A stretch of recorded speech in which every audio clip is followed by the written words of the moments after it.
This interview took place moments before Donald Trump was set to speak at the Libertarian National Convention. He did. He called for the Libertarians to nominate him for their presidential candidate. They did not. Instead, the Libertarians, quote, select gay, Antifa-loving, Trump-hating, vaccine mandate-supporting, open borders enthusiast as their presidential candidate. I think this is the best outcome possible for Donald Trump. As the Mises Caucus of the Libertarian Party, they believe in closed borders. They are pro-life. They just don't like wars. They don't like the Federal Reserve. They want Julian Assange and Ross Ulbricht, Edward Snowden pardoned. There's a lot of things they don't like about the government, but they're basically Ron Paul libertarians. And now the Libertarian Party has nominated Chase Oliver, a far-left communist candidate. I'm going to show you his positions. Okay, many people, including Tim Pool, are off on what happened with the Libertarian Party National Convention. It was a failure, but focusing on Chase is not the big takeaway. When I'm on the road on my laptop mic, so I'll try to clean it up in post, but if it sounds funny, that's why. I get it. Chase is a problematic candidate. I do not support Chase, but that will have to be a whole different conversation. There is a nuanced approach. He's not an Antifa lover. I don't agree with that. He's gay, but that's not the problem. And the problem isn't that he's for open borders. So, but here's the big takeaway for what happened with the convention. Donald Trump came to the convention in good faith. This was a monumental moment in history. And the libertarians booed him because they didn't understand what was happening. That's nice. That's nice. Only if you want to win. Only if you want to win. Maybe you don't want to win. Maybe you don't want to win. Thank you, D-Roy. Thank you. No, only do that if you want to win. If you want to lose, don't do that. Keep getting your 3% every 4 years. The reasons for doing so. The truth hurts sometimes, but the context of this was Donald Trump was not roasting libertarians. I was looking at a lot of the reaction from this, and a lot of the reaction from this is absolutely wrong. Donald Trump did not go there to roast libertarians. He could have done that from Truth Social. So that argument's done. So why was he really there? That was the big question going into the event that a lot of these people aren't answering. Let me help you out. Libertarians and everybody else. Donald Trump presented a quid pro quo. He said, you help me and I'll help you. There's no need for us to be enemies. He absolutely did that. And that's why he started his speech that way. That is why I have come to extend a hand of friendship to ask for your partnership to defeat communism, defeat Marxism, and defeat crooked Joe Biden, who is destroying our country. He's destroying our country. Right there, you heard Donald Trump say he came to extend a hand of friendship, to ask for partnership. Keep that in mind as we continue. We can unleash new hope, optimism, and energy. We can release limited government so that the people can have an unlimited future. United, we will be unstoppable. If we unite, we are unstoppable. I will be a true friend to libertarians in the White House. Donald Trump cannot come out and say a literal quid pro quo. That's actually against the law for someone running for president to promise people or a political entity that they will do something for them, specifically nominating somebody for a cabinet position as well, if they vote for them. So he came as close as he could. And I will say this, Comic Dave Smith had a great speech before Donald Trump spoke. And I don't know what Dave Smith knew. I think I'm right. I'm confident I'm right here that it was a clear quid pro quo. But Dave Smith, I don't know if he could say any more, but they didn't do a good enough job prepping the libertarians for what was really happening. I don't know if the Mises Caucus and Dave Smith knew that Trump was really going to do a quid pro quo. And there are people who came here to support Donald Trump.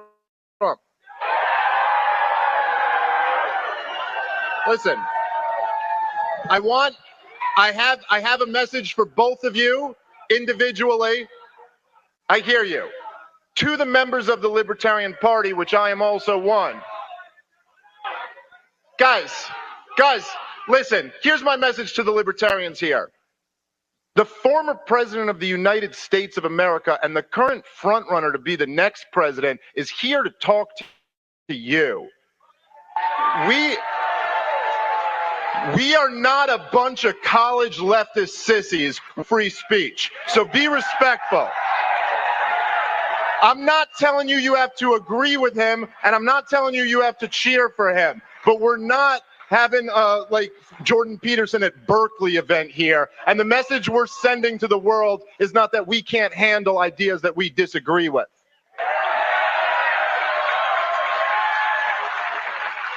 We are libertarians. We are constantly surrounded by ideas that we disagree with. We're in Washington, D.C., for God's sake. And initially, I liked the comments there from Dave Smith, but looking back at it, it wasn't really the angle that should have been taken. I understand that, hey, we don't want to be the college. What he was talking about is the college campuses that kind of run out the speaker that they don't like. What needed to be said there at that moment, easy for me to say in retrospect. I'm looking at this as a Monday morning quarterback. What needed to be said there was the purpose of the Libertarian Party is to impact American politics, to move American politics towards liberty.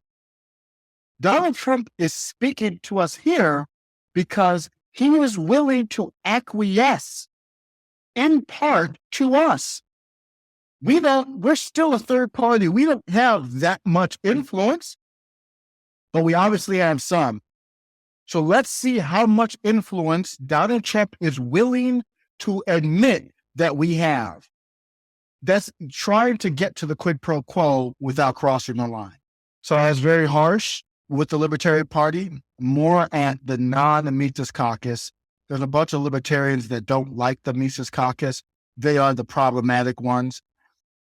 I'm very harsh on them. I call them autistic asshats who have no idea what the philosophy of liberty is about. They have no idea what the purpose of a Libertarian Party is. They think libertarianism is the act of gatekeeping libertarianism. They booed, completely oblivious to how monumental this moment was, because they're more concerned about protecting entry into their underground subculture that has no impact, meaning, or influence than actually impacting American politics. That's why Donald Trump called them losers, and he was absolutely right. Let's detail my evidence for why I say that there was something being offered. What Donald Trump offered on the stage in the speech, if they were listening. Quote, Donald Trump said, "That is why I'm committing to you tonight that I will put a libertarian in my cabinet and also libertarians in senior posts." That is why I'm committing to you tonight that I will put a libertarian in my cabinet and also libertarians in senior posts. Pretty good. That's pretty big. If you have not read The Art of the Deal by Donald Trump, you should. He is clearly making a negotiation. He is clearly making an offer. I don't know how much clearer he could be. And he got booed by some in that moment. That I will put a libertarian in my cabinet and also libertarians in senior posts. The question should have been like, wait a second, what libertarians are you talking about? That's what the reaction should have been. The reaction should have been, wait a second, which libertarians? The moment I win the election, I will appoint a special task force to rapidly review the cases of every political prisoner who has been unjustly persecuted by the Biden administration. so that I can sign their pardons or commutations on day one.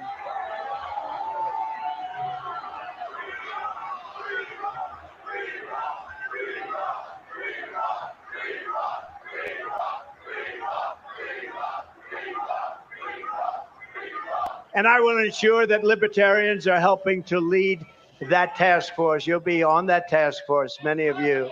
And if you vote for me on day one, I will commute the sentence of Ross Ulbricht to a sentence of time served.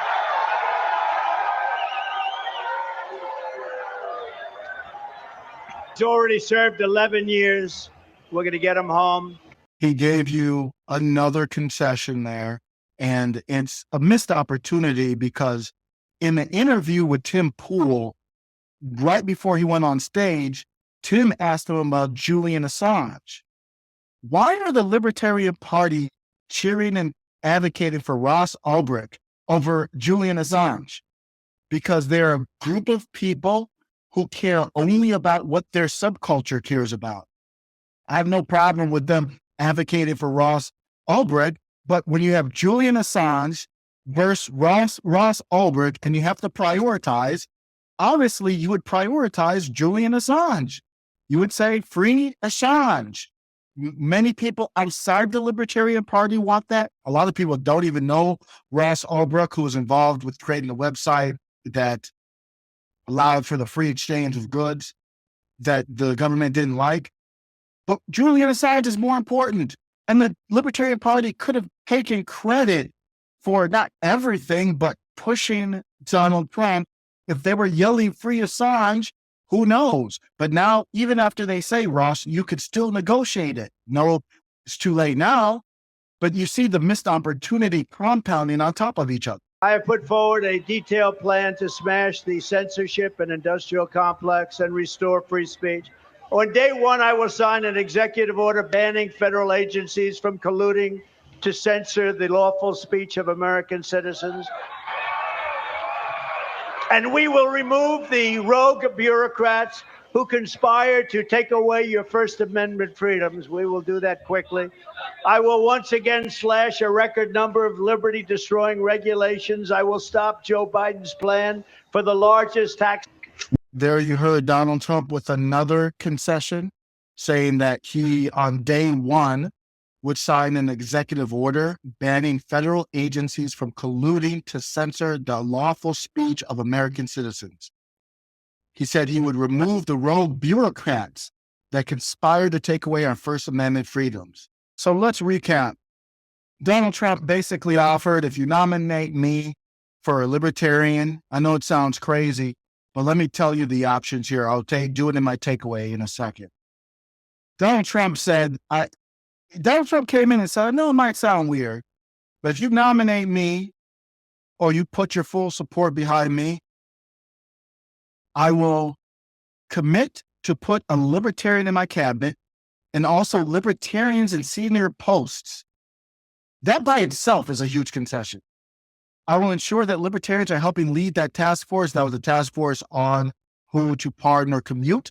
So maybe you could have got Ross and Assange. Day one, sign an executive order banning federal agencies from colluding to censor lawful speech. You can't have liberty without speech. You can't have third parties rising up without speech. Then he said, if you vote for me, on day one, I'll commute the sentence of Ross Ulbricht. These are amazing offers, outstanding offers to be discussed and to get specifics on. Not booed. Who cares if Trump is a real libertarian or not? He's the one that could really win. If anyone thinks supporting Michael Rectenwald was a better option, here's the options. Here's the options that they had at that moment. At that moment, Michael Rectenwald, we know Chase Oliver won now, but Michael Rectenwald was not the nominee. We had no idea who was going to get the presidential nominee for the Libertarian Party at the moment Donald Trump spoke. So what they did was ignore the quid pro quo in lieu of what? It was either support Donald Trump, even though he's not a libertarian. Who cares? The purpose of the Libertarian Party is to enact power on American politics. Will Donald Trump renege on these? Who knows? I still think the offer the chance of going with him and then maybe tearing him apart if he reneged on him was better than the alternative, which was maybe getting Dr. Michael Rectenwald, who is someone who's so exciting. He makes paint dry seem fun. Dr. Michael Rectenwald, a joke of a candidate. He is not inspiring. He's not educating. He's not very good at educating people about liberty. Larry Sharpe is way better. Clint Russell's way better, but even them wouldn't be a good trade-off.